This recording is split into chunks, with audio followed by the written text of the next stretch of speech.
The ocean looked smooth from 30 feet up, a sheet of calm turquoise stretching to the edge of the world. It was a lie. Of course, the Solomon Sea rolled beneath them in long green muscles of water, its skin broken by sunlight and the slow heave of tropical wind. But illusions kept men alive. At that height, radar could not see them, and for now, the Japanese believed the morning sky empty. 16 twin-engine P-38 Lightnings of the 339th Fighter Squadron swept forward in silence, throttled back, flying low enough that their propellers carved thin white scars across the sea. Major John W. Mitchell led them, his eyes fixed on the compass card and the wavering horizon line. To his right and left, men hunched behind armored glass, Lieutenant Thomas G. Lanphier, Jr., Lieutenant Rex T. Barber, and the others, each gripping the yoke with hands damp inside leather gloves. The smell in the cockpit was a mixture of hot oil, rubber, and the metallic sting of fear. Their orders were clear but unbelievable. They were not hunting ships or airfields or convoys. They were hunting a single man. Admiral Isoroku Yamamoto, Commander-in-Chief of the Imperial Japanese Navy, architect of the raid on Pearl Harbor, the man whose handwriting still haunted casualty reports from Oahu to Guadalcanal. The mission was called Operation Vengeance. It had begun 3 days earlier, with a radio message intercepted and decrypted by American intelligence at Station Hypo in Hawaii. The message, composed in formal naval code, detailed an inspection flight scheduled for the morning of April 18th. The Admiral would depart Rabaul at 0600 hours, fly south to Bougainville, land at Balalay Airfield at 0945, his escort 6 Zero fighters, his transport a pair of Mitsubishi G4M Betty bombers. To the officers at XIII Fighter Command, those coordinates were not just intelligence, they were a mathematical opportunity. When Mitchell was summoned to the planning hut on Guadalcanal, the men waiting for him were not only pilots and navigators. Among them sat a pale, angular civilian in rumpled khaki, the one everyone half-jokingly called the mad mathematician. He had filled the chalkboard with vectors, time intervals, and fuel consumption curves. To Mitchell, it looked like gibberish. To the mathematician, it was geometry with blood in it. He explained in a quiet voice that the intercept was solvable. If the Lightnings departed Guadalcanal at precisely 0700 hours local time, maintained an average ground speed of 270 knots, and compensated for headwinds measured the previous night, they could arrive at the predicted intersection point off Bougainville within 1 minute of Yamamoto's aircraft. The mathematician spoke without emotion, tracing arcs on the map with a piece of chalk worn down to dust. "Think of it as a moving equation," he said. "He will be here. You must be here. The rest is arithmetic." Mitchell studied the board, the loops and angles. "And if you're wrong, then you will fly 500 miles and see nothing," the mathematician replied. "But I am not wrong." That certainty carried them into the sky. Now, over the endless Pacific, the Lightnings held their formation with mechanical precision. Their Allison engines beat a steady rhythm, propellers flashing in sunlight. Sweat trickled down Mitchell's temple as he checked his clock 0743, exactly on schedule. He allowed himself one glance to the east, where the faint green line of Bougainville's jungle coast was beginning to materialize through mist. Lanphier's voice crackled over the radio. "Lead. This is Dog 2. Fuel pressure holding. Instruments steady." "Copy that, Dog 2, Mitchell answered. "Keep her low. We climb at the ridge." Rex Barber, flying off Mitchell's wing, could feel the vibration of the engines through his boots. He thought of the name Vengeance and wondered who had chosen it. It sounded theatrical, almost unmilitary. Yet as he looked at the morning light glinting on his wings, he could not deny that the word fit. This was personal for everyone who had watched the flames of Pearl Harbor or read the casualty lists from Wake and the Philippines. Inside 13. Fighter Command's operations hut back on Guadalcanal, the mathematician's chalkboard still stood covered in equations. To most airmen, it was just clutter. To him, it was a revolution. For months he had been telling commanders something they did not want to hear. that their bombing accuracy, their interception timing, even their victory ratios were governed less by courage than by probability. Pilots called him a lunatic, a man trying to replace instinct with slide rules.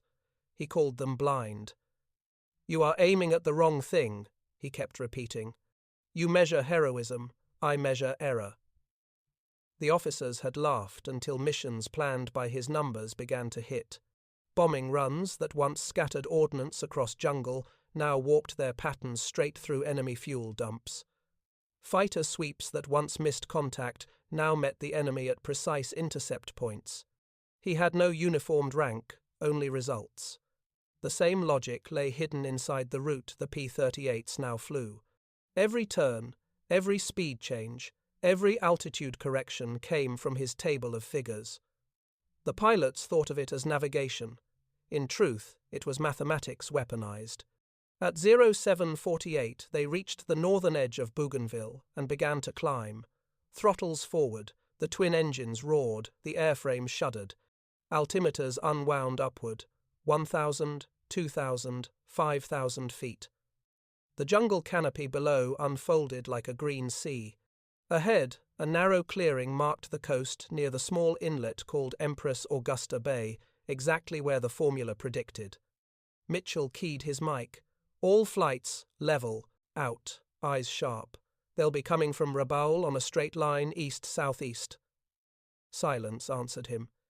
Each man scanned the sky, the horizon trembling in the tropical heat haze. At 0755, Lanphier saw them first two long, silver-green bombers, each with black Hinomaru suns on the wings, escorted by half a dozen dark specks weaving above them. "Bandits, 12 o'clock high," he called. "Two transports with fighter cover." Mitchell's reply was calm. "That's our man. Let's get him." He pushed the throttles forward. The lightnings surged upward, engines screaming, climbing through 8,000 feet in seconds. The Japanese formation turned instinctively, zeros curling to intercept. The sky dissolved into twisting arcs of sunlight and gunfire. Barber felt his guns chatter, the nose of his lightning vibrating as 50 caliber rounds stitched the air ahead. He saw the leading bomber's right engine explode in orange flame. The aircraft rolled, caught fire, and plunged toward the jungle below. The second bomber veered left, trailing smoke.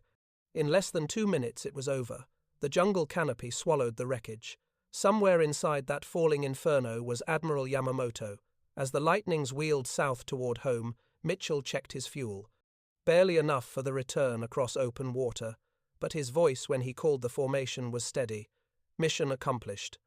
Let's get out of here." Behind them, the mathematician's formula had proven itself again. Not luck, not instinct, calculation. The pilots would remember the mission as vengeance. Historians would remember it as justice. But inside the records of XIII Fighter Command, typed neatly in the after-action report, one note appeared beside the intercept coordinates. Predicted contact time matched actual within 1 minute. To the man who wrote the formula, that was all the poetry war required. By late 1942, American air power was running on. Faith. Faith in the Norden bombsight, faith in the promise of precision daylight bombing, and faith that technology could make courage accurate. Every recruitment film showed a calm bombardier, eyes pressed to the glass dome of his bombsight, steady hand guiding the crosshairs toward a factory roof thousands of feet below. The narrator's voice promised miracles. "We can put a bomb in a pickle barrel from 20,000 feet." Reality was not so cinematic. The first debriefings from combat missions over Europe told a darker story. At debriefing huts outside Bassingbourn and Kimbolton, the returning crews of B-17s drew circles on maps showing where their bombs had fallen. Most circled empty fields, rivers, or the outskirts of towns miles from the target. Analysis by the Air Force Historical Research Agency after the war confirmed it. In 1942, less than 1 bomb in 10 fell within 1,000 feet of its intended aim point under actual combat conditions. In cloud cover or flak bursts, the number sank lower still. The Pacific was worse. The distances were longer, the weather unstable, the terrain featureless. The 13 Bomber Command, operating from islands strung like stepping stones across the ocean, faced a new kind of invisibility. Even when the crews navigated correctly, tropical squalls could hide entire targets. Bombs fell by dead-reckoning guesswork dignified by routine. When photographs came back from reconnaissance flights, entire runs were revealed to have missed their objectives by miles. In the mess tents, the blame game began. Pilots cursed the bomb site as a fraud. Bombardiers swore that pilots never held steady on their bombing run. Group commanders blamed weather officers for incorrect wind forecasts. The engineers blamed the bomb racks. Every man pointed in a different direction. What no one wanted to admit, what the mad mathematician would prove, was that the entire concept of precision itself was built on an illusion. In December of 1942, a set of charts arrived at XIII Fighter Command's analysis section on Guadalcanal. They were simple sheets of onion skin paper covered with tiny dots, each dot representing a bomb impact plotted from training range data. In each case, the dots formed ovals, some long and thin, others almost circular. A note scribbled in pencil read, "Dispersion ellipse, mean point of impact versus designated aim point." The charts were the work of a civilian analyst temporarily attached to the Army Air Forces, a man whose name rarely appeared in the official record, but whose ideas changed everything. He was not a soldier. He was a statistician who had once taught mathematics before the war. His colleagues called him brilliant, insufferable, and slightly unhinged, hence the nickname, the Mad Mathematician. He wore spectacles perpetually smudged with graphite dust, and spoke with the cold certainty of someone more comfortable with equations than with people. His argument was radical in its simplicity. The bombs were not missing because the bomb site failed. They were missing because the air forces were measuring the wrong thing. To every squadron he studied, he applied the same method. He took their bombardier logs, their release altitudes, their air speeds, their wind estimates. Then he overlaid every impact point from dozens of missions onto a single map. What emerged was not chaos, but pattern, a statistical fingerprint of each unit. Some squadrons consistently overshot their targets. Others tended to drift right. Some were tight in their spread, but consistently short. When he showed these maps to Colonel Dean Hess, the reaction was disbelief. "You're saying," Hess asked, "that every crew misses the same way, every time?" "Exactly," the mathematician replied. "And if the error is predictable, it can be corrected." He began speaking of bombing in terms that made airmen squirm. Words like probability, density, mean impact variance, circular error probable. He pointed out that the ideal of a single bomb through a single target was fantasy. Bombing, he said, was not marksmanship, it was pattern placement. The goal was not to hit the aim point, but to center the pattern of bombs around it. The room went silent. To men who had risked their lives flying through flak at 20,000 feet, it sounded like heresy. "Are you saying," one pilot demanded, "that my aim doesn't matter?" "I'm saying," the mathematician answered, "that your error matters more." He began creating what he called offset tables, small sheets of data that showed how far bombardiers should shift their aim to the left, right, or forward, depending on altitude, wind speed, and squadron bias. The first tests were conducted over a mock target range near New Caledonia. Bombardiers were ordered not to aim at the bullseye painted on the sand, but at a point several hundred feet away, determined by the offset formula. The results stunned everyone. Reconnaissance photographs showed bomb patterns suddenly clustering around the target with unprecedented tightness. Average error distance dropped by nearly 2/3. The same crews, flying the same aircraft, using the same bomb sites, were suddenly 3 times as effective. When the reports reached headquarters, the reaction was confusion. "Did they install new sights?" one general asked. "Better optics?" "No, sir," replied the analyst who had overseen the test. "They just stopped aiming at the wrong spot." Word of the experiment spread quickly through the Pacific commands. Some officers embraced it immediately, others dismissed it as mathematical trickery. To them, accuracy was a matter of skill and instinct, not equations scribbled on scrap paper. The mathematician ignored them all. He continued refining his formula, adding corrections for altitude temperature, air density, and crosswind shear.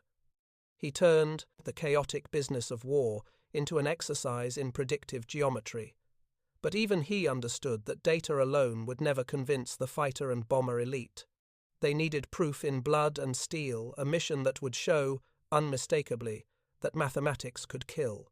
That proof would come in April of 1943, when a decrypted Japanese message handed him a perfect equation: one admiral, one flight path, one narrow window of time.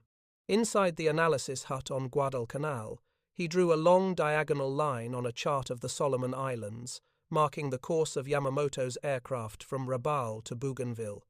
Then he drew another line from Guadalcanal to the predicted intercept point, two straight edges crossing like blades. He placed his pencil on the intersection. "Send the P-38s," he said. "If they depart on schedule, the lines will meet in the air." The officers stared at him. "You're sure of your timing?" someone asked. He smiled faintly. "Timing," he said, "is all we have left." And so the trap was set not by instinct, not by luck, but by a formula born from the problem no one had wanted to admit: that war, for all its chaos, still obeyed the laws of mathematics. In the spring of 1943, the man they called the Mad Mathematician became a ghost in uniformed corridors. He had no official rank, no squadron, and no flight jacket adorned with kill marks. His authority came from his numbers, and that made him dangerous. The pilots tolerated him because his predictions worked. The generals endured him because his calculations saved fuel, time, and lives. But to many within the air service, he was an intruder, a civilian mind trespassing in a warrior's world.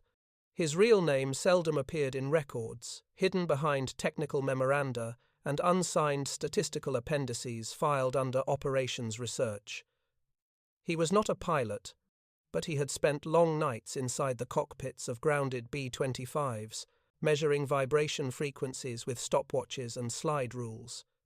He had charted the oscillation of bomb racks in turbulence, timed the lag between a bombardier's command and a bomb's actual release. To him, every error had a rhythm, and every rhythm could be solved. He lived on black coffee and cigarettes, surrounded by maps pinned to every wall of his hut on Guadalcanal. The floor was covered in drafts sheets of graph paper scrawled with equations that only he could read. When he spoke, he did not ask for agreement. He demanded verification. His colleagues joked that he treated data like gospel and generals like students. It was in this hut that he began building his reputation as a heretic. At dawn briefings, when colonels spoke of instinct and feel, he spoke of probability curves and dispersion ellipses. "A bomb does not care about your instincts," he told one exasperated air commander. "It only obeys gravity, wind, and release geometry." "You can't calculate courage," the colonel snapped. "I don't need to," the mathematician replied. "Courage is not the variable that decides where a bomb lands." The argument ended with silence, the kind of silence that carries both insult and awe. He had arrived in the Pacific by bureaucratic accident. In late 1942, the Army Air Forces had requested a small group of technical analysts to study why bombing accuracy lagged so far behind expectations. The mathematician volunteered. He had spent the previous decade teaching theoretical mechanics at a Midwestern university, lecturing to half-empty classrooms about trajectory modeling and statistical variance. The war had turned those abstract lectures into matters of life and death. On Guadalcanal, he found his laboratory. Every combat mission became an experiment. Each returning crew brought data: bomb angles, airspeed, drift, hits, misses. He assembled the information by hand, using the simplest tools ruler, compass, and a mind that refused to accept human error as random. He began to see patterns that others missed. Crews flying the same routes in the same conditions produced identical distortions in their bomb patterns. The errors were not individual failings, but systemic biases, consistent, measurable, correctable. The mathematician gave his discovery a name: mean point of impact deviation, He calculated it for each squadron, finding an average offset from the intended target. Once the offset was known, he proposed the unthinkable. Bombardiers should deliberately aim away from the target so that their bomb pattern, not their sight line, would fall upon it. To the flying men, this sounded absurd. "You're telling me to miss on purpose?" one bombardier asked during a test briefing. "I'm telling you to stop pretending you don't already," the mathematician answered. "You always miss. The question is, can you predict how?" The first trials over a mock target in New Caledonia silenced his critics. Reconnaissance photos showed bomb craters clustering tightly around the objective, a concentration 3 times denser than before. Accuracy had not improved gradually. It had leapt forward overnight. The mathematician's formula worked. Still, success brought no peace. Commanders bristled at the idea that victory depended on equations scribbled by a man who had never flown combat. To them, war was an art of will and intuition. He was reducing it to arithmetic. Word spread across the South Pacific of the slide rule wizard who could predict where bombs would fall before they were dropped. Pilots whispered about him the way soldiers once spoke of shamans, with equal parts admiration and suspicion. He was seen at airfields taking notes beside revetments, watching flight lines like a doctor observing patients. He asked impertinent questions. What was the wind vector at bomb release? How steady was the pilot's run? How many seconds elapsed between bombs away and impact? The answers fed his tables. The tables fed his formula. By February of 1943, the offset charts had become standard equipment for several bomber units. Commanders used them grudgingly, unwilling to admit their dependence on the man they mocked as the heretic. Yet results spoke louder than pride. Missions planned with his offsets struck supply dumps, airstrips, and fuel tanks with uncanny precision. He refused to celebrate. "Accuracy," he said, "is not luck, it is control of error." His obsession grew. When storms grounded flights, he spent hours recalculating previous missions, testing whether his model held true under varying altitudes and bomb loads. It did. His formulas predicted impact zones with unsettling accuracy. One evening, while reviewing reports from the U.S. Strategic Bombing Survey's field teams, he found confirmation of his theory. Across multiple theaters, from the Aleutians to New Guinea, bomb groups exhibited identical dispersion patterns. The laws of physics did not change with geography. He began to suspect that his work might apply beyond bombers. If bombing accuracy could be transformed through statistical correction, then perhaps interception, the art of finding and killing moving targets in the air, could also be solved mathematically. That idea would find its test in the operation already being whispered about among the pilots. A secret intercept planned against a Japanese commander. The mathematician studied the decrypted message detailing the admiral's flight schedule. He saw not an enemy's itinerary, but an equation, position, time, velocity. To him, Yamamoto was not a man, but a moving coordinate. When the briefing ended, the pilots filed out, shaking their heads at the civilian scribbler in the corner. But Mitchell lingered, eyeing the chalkboard filled with vectors and angles. "You really think you can time an intercept across 400 miles of ocean?" Mitchell asked. "I don't think," the mathematician said. "I calculate." Mitchell stared at him for a long moment, then nodded. "If you're right," he said, "we'll make history." "If I'm right," the mathematician replied quietly, "you'll make geometry." Outside, the night hummed with insects and distant surf. In the dim light of the hut, the mathematician erased a line on the board and redrew it a fraction of an inch higher. To anyone else it was meaningless. To him it was life or death. He had crossed a boundary without realizing it, from analyst to architect of combat, from heretic to prophet.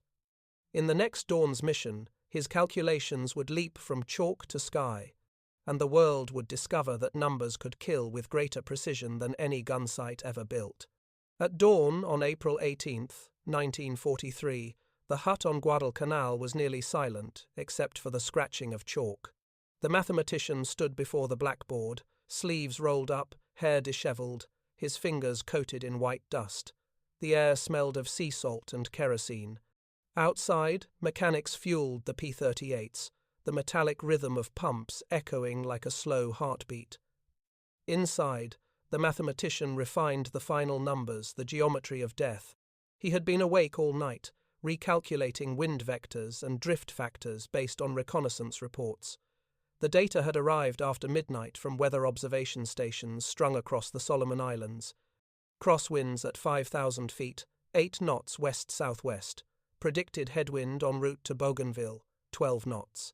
He adjusted his intercept equations accordingly, then drew a long diagonal slash across the board, Rabaul to Bougainville, over it, another line, Guadalcanal to the intercept point. 2 straight lines, converging like a pair of blades. At the intersection he wrote one word, contact. He stepped back, rubbing his eyes.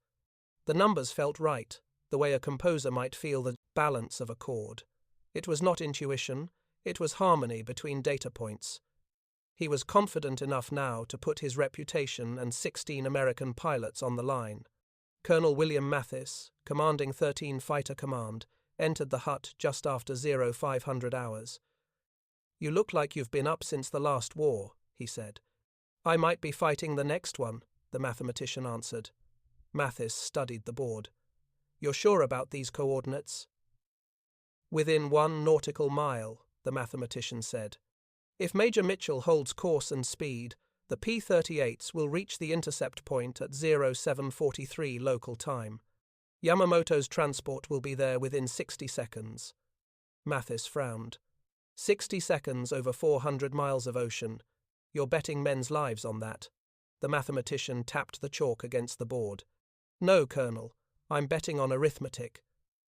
The colonel sighed and left without another word. When the roar of engines finally rose from the airstrip, the mathematician stepped outside. He watched the formation of lightnings lift from the runway, one after another, twin tails gleaming in the dawn light. They vanished quickly toward the north, tiny silver crosses swallowed by cloud. He remained standing long after they were gone, staring at the horizon, whispering to no one. "Now, let's see if geometry bleeds." The idea that numbers could guide war offended many officers. Even now, as the mission unfolded, senior commanders still debated his influence. At the Allied Air Headquarters in Espiritu Santo, a group of staff officers clustered around a map, watching the clock.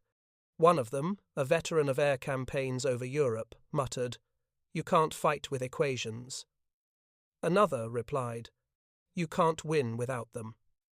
They did not yet realize that the war had already shifted from the courage of individuals to the calculation of probabilities. The mathematician had given form to something the military did not fully understand, operations research. He had not invented the field, but he had given it flesh and consequence.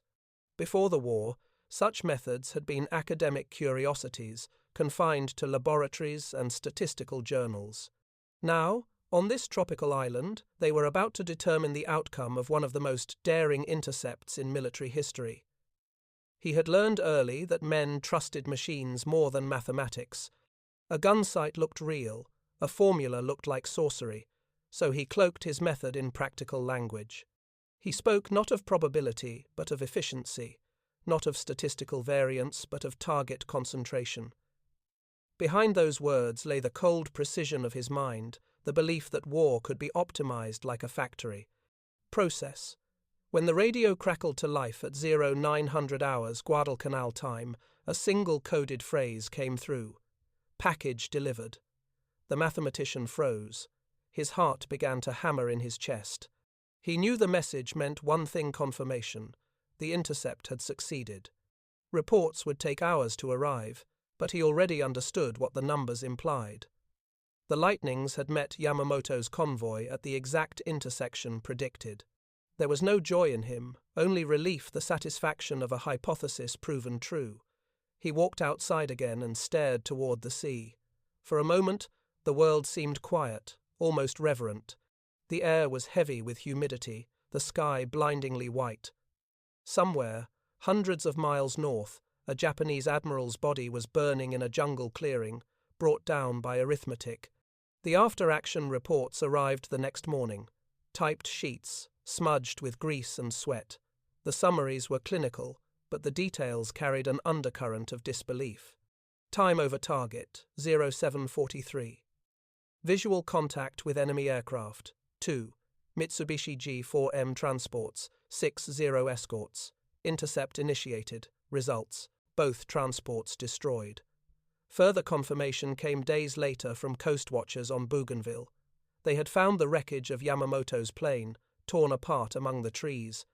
The admiral's body still wore white gloves, one hand clutching the hilt of his ceremonial sword. The mathematician read the reports alone in his hut. His reaction was not triumph but exhaustion. He poured himself a cup of cold coffee and stared at the words until they blurred. He thought of the pilots, Mitchell, Lanphier, Barber young men who had turned his geometry into action.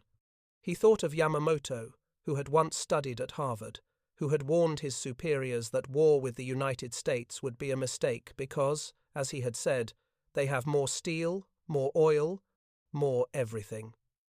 Now the proof lay in his own death, mapped by a pencil and a ruler. The success of Operation Vengeance spread through Allied headquarters like wildfire. Newspapers would later call it the most precise intercept in aviation history. To airmen, it was justice for Pearl Harbor. To the mathematician, it was validation and isolation. Within weeks, he was summoned to a strategy meeting in Hawaii. Generals congratulated him, then began asking for repeatable models. They wanted his methods applied to bombing, to naval patrols, to convoy protection. He listened without expression. When they finished, he said quietly, "You cannot mass-produce accuracy without understanding error." They nodded, but did not understand. When he returned to Guadalcanal, the pilots greeted him like a sorcerer. Some asked for lucky formulas, others for reassurance before missions. He told them the same thing each time: there is no luck, only calculation. Yet, as he walked back to his hut that evening, the sound of engines rising into the sunset, he felt the first shadow of guilt. His numbers had guided men unerringly toward death, not their own, but others. Still, he would not stop. War had found its mathematician, and the sky had found its formula. News of the Yamamoto intercept reached Washington within days, carried first by encrypted transmission, then by whispers in the corridors of the War Department. To the public, the mission was a triumph of American courage, daring pilots avenging Pearl Harbor. To the inner circles of Allied Air Command, it was something else entirely, the first undeniable proof that mathematics could kill with precision. For the mathematician on Guadalcanal, the aftermath brought no parades. His name appeared in no headlines. There was no medal, no citation. The men who had flown the mission were hailed as heroes. He remained a rumor, the ghost behind the coordinates. That suited him. What mattered was not recognition, but validation. His formula had worked under combat conditions, and that meant it could work again. In late April 1943, the first formal evaluation of the operation arrived from XIII Fighter Command's analysis unit. The report was clinical, written in the dry tone of a laboratory summary. Predicted intercept achieved within 90 seconds of scheduled time. Deviation from projected course, less than 1 mile. All enemy aircraft destroyed. Beneath those lines, someone had penciled a note. Statistical correction method verified. That phrase, statistical correction method, would become the seed of a revolution. The mathematician's formula, when written plainly, was simple. It accounted for 5 variables: velocity of the target, direction, estimated wind drift, average error of the attacking formation, and the probability of deviation due to human delay. Using those, it generated a projected point of intercept, not where the enemy was, but where he would be when the bullets or bombs arrived. What he had done was transform instinct into prediction, replacing the art of guessing with the certainty of numbers. But war is made by men, not equations, and not everyone liked what they saw. Within a week of Operation Vengeance, a heated argument broke out inside the operations hut of the 13th Air Force. Colonel Mathis had invited the mathematician to brief a group of squadron leaders. Charts covered the walls, showing bomb patterns tightening into deadly clusters. The mathematician explained how error correction could triple efficiency. He spoke in the same calm, precise tone he had used in classrooms years before. A captain interrupted him. "You're talking about men like their instruments," he said. "We're not numbers on your paper." The mathematician didn't flinch. "You are instruments," he said softly, "in the orchestra of war. My job is to tune you." The room fell silent. Some men laughed bitterly. Others stared at him with something approaching fear. Yet when those same officers flew missions over Rabaul in May and June, their bomb patterns told the truth. Factories, fuel dumps, and airstrips that had survived dozens of previous raids were now erased with surgical precision. Reconnaissance photos showed near-perfect overlaps between predicted and actual impact zones. Accuracy had improved by almost 300%. Commanders stopped laughing. They started asking for copies of the offset charts. The mathematician, meanwhile, was already moving beyond bombing. His thoughts turned to predictive targeting for anti-aircraft batteries, for torpedo runs, for naval gunfire. He saw the same patterns everywhere: measurable error, correctable deviation. To him, war was a vast system waiting to be optimized. "Every bullet," he wrote in a memorandum to the Air Force Historical Research Agency, "follows a law. The question is not whether we obey it, but whether we understand it." In July 1943, he was transferred to Hawaii to join a small operations analysis group under the newly formed Joint Intelligence Center. There he met others like him, physicists, engineers, statisticians, the quiet architects of what would later be called operations research. Together they began formalizing his approach into doctrine. Their studies revealed the terrifying efficiency of his ideas. Bombing runs planned with mathematical corrections used 30% less fuel, required fewer aircraft, and inflicted twice the damage. In one test at Munda, a single squadron equipped with offset tables outperformed an entire group using conventional methods. The data was irrefutable, yet the man behind it remained restless. One evening, after a long session of chart plotting, a colleague asked him, "Does it ever bother you that all this," he gestured to the maps marked with burning cities and sinking ships, "comes from your numbers?" The mathematician stared at the paper, tracing one of his lines with a trembling finger. "Numbers don't kill," he said quietly. "They only make killing more efficient. The killing was always there." He paused, then added, "But if precision shortens the war, then perhaps error was the greater evil." By the end of 1943, his methods had spread throughout the Pacific. Bombardiers used his corrections instinctively. Fighter squadrons calculated intercept vectors using his time-distance equations. The Army Air Forces called it mathematical gunnery. The Navy called it predictive fire control. The mathematician called it simply truth. And yet, when he lay awake at night listening to the hum of aircraft engines departing into the dark, he sometimes imagined every number he had written as a ghost, each digit a man who would never return, each equation a death sentence written in chalk. Still, when the next morning came, he rose before dawn, sharpened his pencil, and began again. For in his mind, war had become a problem to be solved, and he was not finished solving it. By the autumn of 1943, the Pacific War was transforming faster than any commander could fully grasp. The skies, that once belonged to instinct and courage, now answered to the slide rule and the stopwatch. In headquarters across the theatre, the mathematicians' offset tables were pinned to walls beside target maps. To the pilots, they looked like small miracles, columns of numbers that turned chaos into order. To the mathematician, they were proof that the universe, even in war, obeyed laws that could be written down and used. At the new operations analysis section in Pearl Harbor, he worked from a small office stacked with film canisters and statistical charts. Every returning bombing mission sent its reconnaissance photographs directly to his desk. His team measured bomb craters, plotted impact coordinates, and overlaid them with predicted patterns. When results matched his projections, he felt a quiet satisfaction that bordered on reverence. He no longer thought of himself as an academic. He was an engineer of probability, and his raw material was death. In November, he was invited to a classified conference held jointly by the U.S. Navy and the Army Air Forces. The subject was simple but staggering: how to make the coming air offensive against Japan mathematically unstoppable. The meeting took place in a nondescript building near Hickam Field. Inside, the air was thick with cigarette smoke and tension. A rear admiral, skeptical of the mathematician's methods, opened the session with a sneer. "Gentlemen, we are here to plan a war, not a classroom experiment." The mathematician rose slowly. "Admiral," he said, "a classroom experiment is what keeps 1,000 of your men alive instead of dead. Would you prefer I stop experimenting?" There was a silence that lasted too long to be comfortable. Then a general cleared his throat. "Proceed, Professor," he said.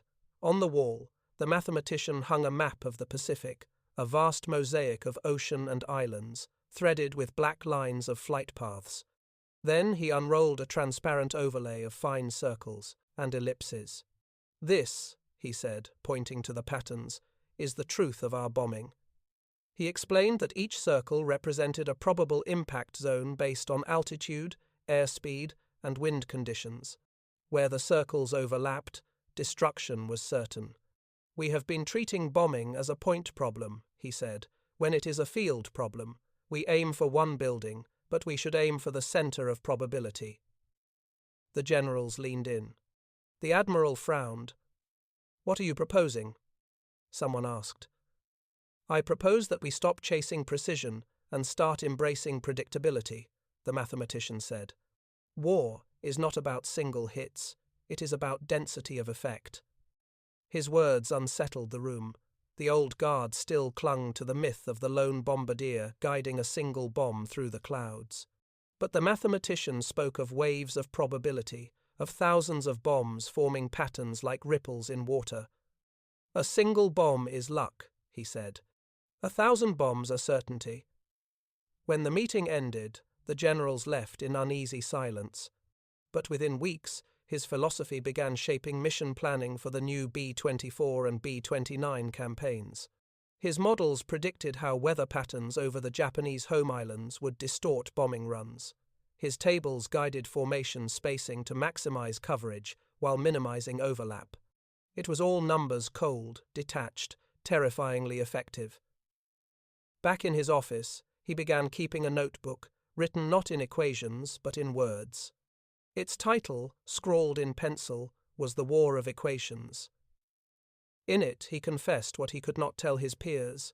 "Every improvement in accuracy is an improvement in death," he wrote. "I have made death efficient. I have made it predictable. Does that make it moral?" The question haunted him. For all his precision, he could not calculate an answer. Yet the war pressed forward, indifferent to philosophy. By early 1944, the Prentixor ride, mathematician's influence had spread from the Pacific to Europe. The 8th Air Force adopted his correction methods for high-altitude raids. Analysts in London credited him with tripling bombing effectiveness against German rail networks. His equations now crossed oceans faster than the bombers they guided. But with success came scrutiny. Some senior officers began worrying that his methods made war too mechanical, that removing uncertainty also removed honor. In one memo, an Air Staff colonel warned, "If we make killing a mathematical certainty, we risk losing the human conscience that restrains it." The mathematician read the memo and smiled without humor. "Conscience," he murmured, "is a variable no one knows how to measure." On the night of February 1st, 1944, he stood outside his office watching a flight of B-24s rise into the moonlit sky, bound for Truk Lagoon. Each bomber carried targeting data refined by his formulae.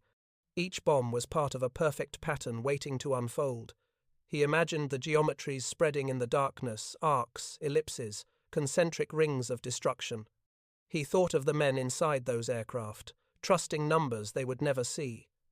He thought of the enemy below, who would never understand why death had become so precise. Then he turned and went back inside, where another stack of reports awaited him. there was always another equation to solve. The success at Bougainville did more than secure a headline or avenge a harbour. It opened a door that no one in uniform wanted to acknowledge at first. Mathematics could be weaponized and then scaled. In the weeks after the intercept, the pale man with chalk-stained fingers found himself moving from island to island, from briefing hut to airfield, carrying nothing but stacks of carefully numbered tables and a small leather notebook. What he brought was simple, a method to convert scatter into concentration, chance into predictability. At first, adoption was hesitant and local. Squadron commanders who had watched their own reconnaissance photographs transform overnight took copies of his offset charts and stapled them into their mission packets. Pilots murmured about magic, but they used the numbers because they wanted fewer repeat sorties and fewer burned runs on the same target. In the moist afternoons on Guadalcanal, and later on Espiritu Santo, bombardiers learned to aim at points that did not exist on a map, phantom coordinates determined by vectors, wind shear, and the average bias of their own crews. The results were immediate. Airfields that had survived tributes of frustration were now breached in a single raid. Fuel dumps that had been immune to chance began to disappear under clusters of craters. Word travelled up the chain of command in the language military men understood best results. Within months, units beyond the 13th Air Force requested training in the mathematician's methods. The Navy's carrier air pilots began to use simplified intercept tables derived from his work when planning long-range strikes against island bases. Medium bomber groups supporting amphibious landings used the offset procedure to concentrate ordnance on coral piers and fuel barges. The method proved adaptable because it relied not on exotic equipment but on disciplined measurement. Measure the pattern, compute the bias. Aim the pattern where you wanted damage. This portability mattered. The Pacific Campaign was a mosaic of short airfields, dispersed supply dumps, and thinly defended targets. A mathematical correction that worked for one squadron could be adapted to another by taking a few sorties worth of data. An operations analyst could visit a new airfield, compile a brief dataset, and in a matter of days produce an offset table that multiplied the unit's effectiveness. The pace of adoption accelerated as theatre staff officers recognized the strategic advantages: fewer aircraft required for good nor the same damage, fewer exposures to enemy fighters and flak, and faster attrition of the logistical nodes that sustained Japan's far-flung garrisons. By late 1943, formal structures began to institutionalize what had been improvised in dusty huts. The Army Air Forces and the Navy established small analysis sections staffed with mathematicians, physicists, and statisticians, many pulled from universities and industry. They were organized into groups that collected mission reports, analyzed impact patterns, and issued correction tables as part of standard mission planning. The term operations research, once a footnote in catalogues of academic curiosities, now described a concrete set of practices that affected how millions of bombs were used and where thousands of fighters flew. The doctrinal change was not merely technical, it altered the culture of air warfare. Where once the ideal had been the virtuoso bombardier threading a single bomb through a narrow window, the new doctrine treated bombing as an exercise in covering space with lethal probability. Planners stopped pretending that each bomb was a precise instrument. Instead, they arranged the pattern so that the aggregate effect intersected the vital point. The rhetoric changed from heroics to efficiency. The mission debriefs added columns of statistics where once there had been only valorous anecdotes. Resistance remained. Traditionalists ridiculed the reduction of glory to graphs. A few senior officers worried aloud that making killing too efficient risked eroding restraint. He shrugged those critiques away with the blunt realism that had guided his work. War was already efficient at producing death. The question was whether that efficiency would be used to shorten conflict or to prolong torment. His answer was to keep refining the models until the data spoke louder than rhetoric. The empirical record soon supplied the louder voice.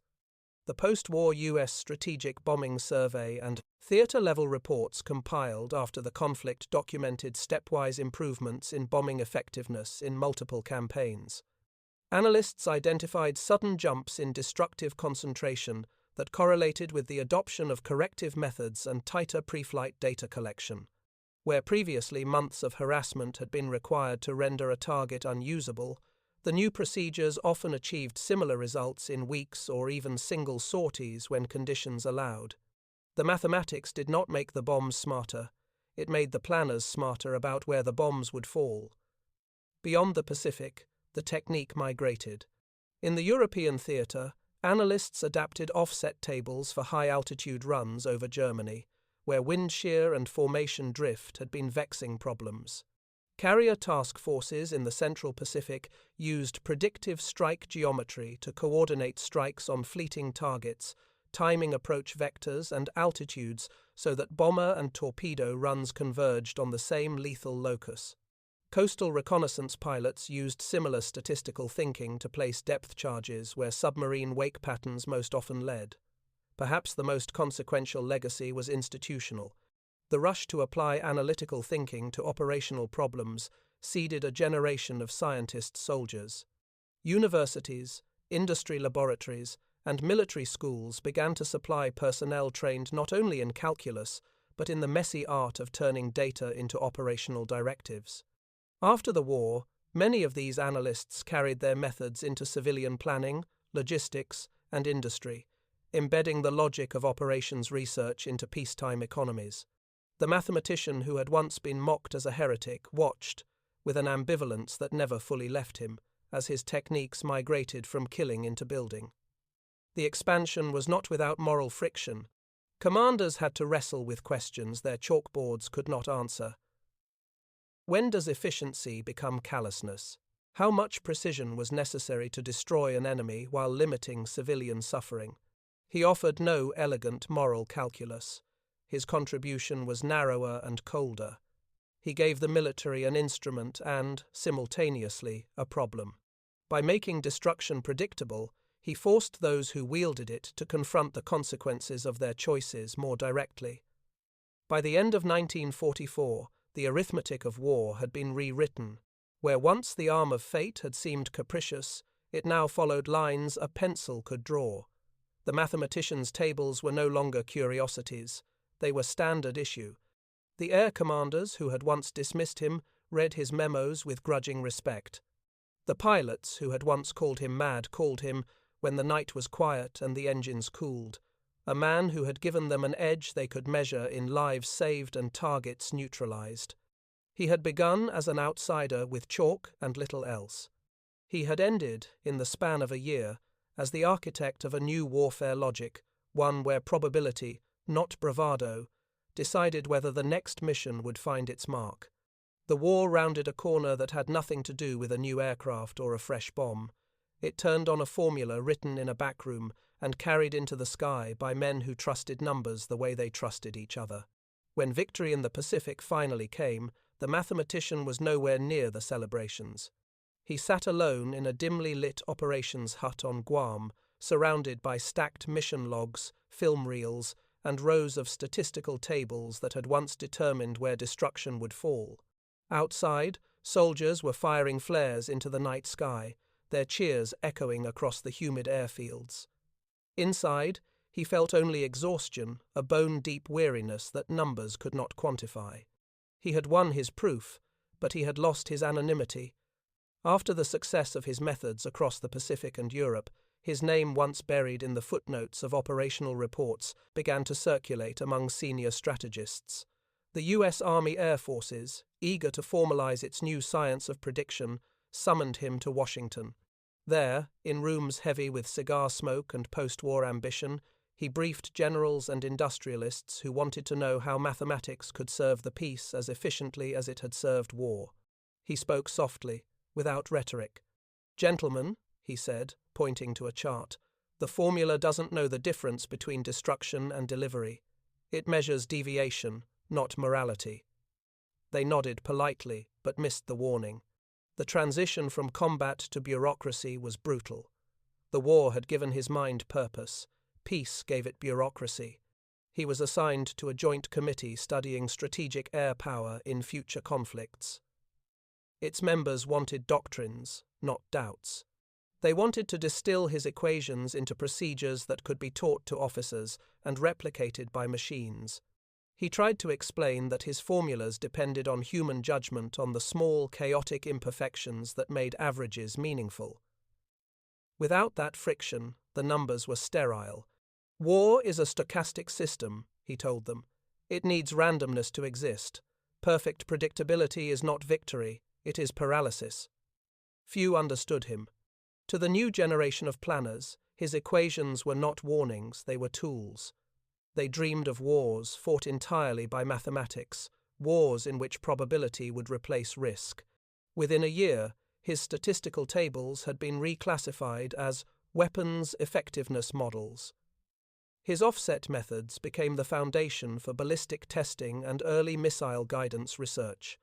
The science he had built to minimize waste was now feeding an industry that sought absolute precision in destruction.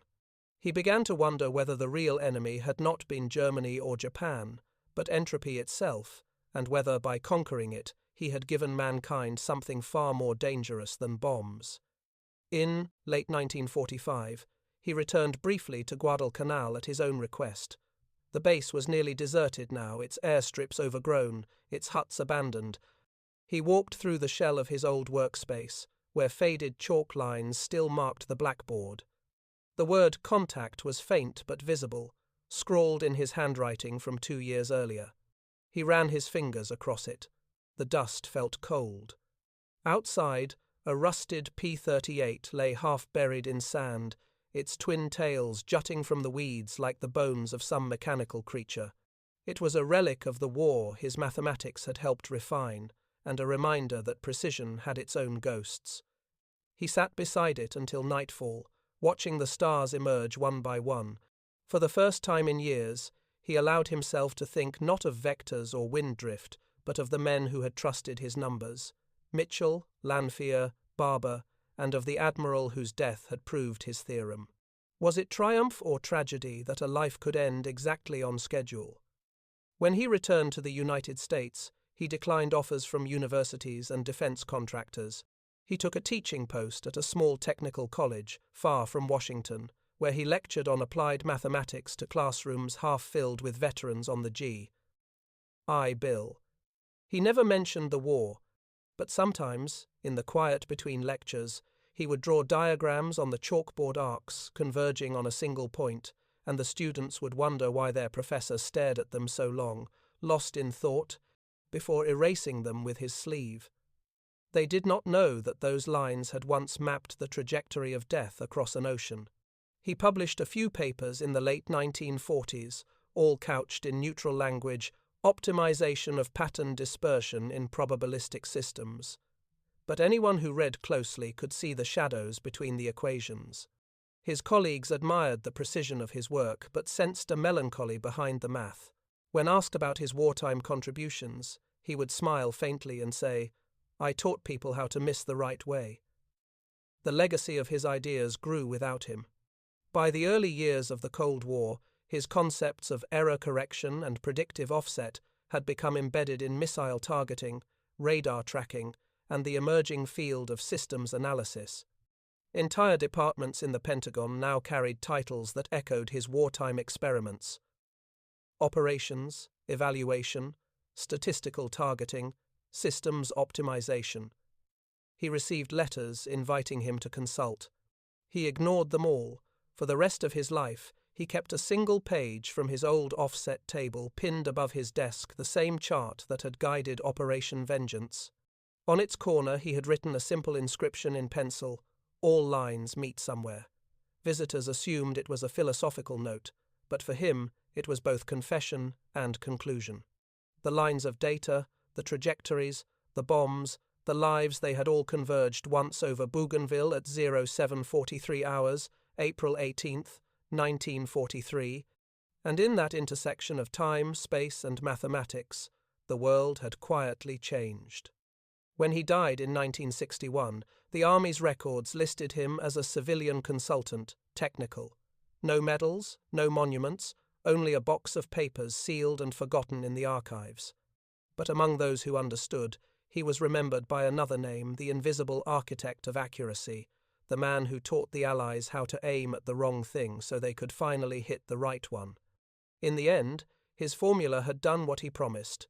It had tripled Allied bombing accuracy overnight, and it had proven, beyond argument, that numbers in the right hands could alter the fate of nations.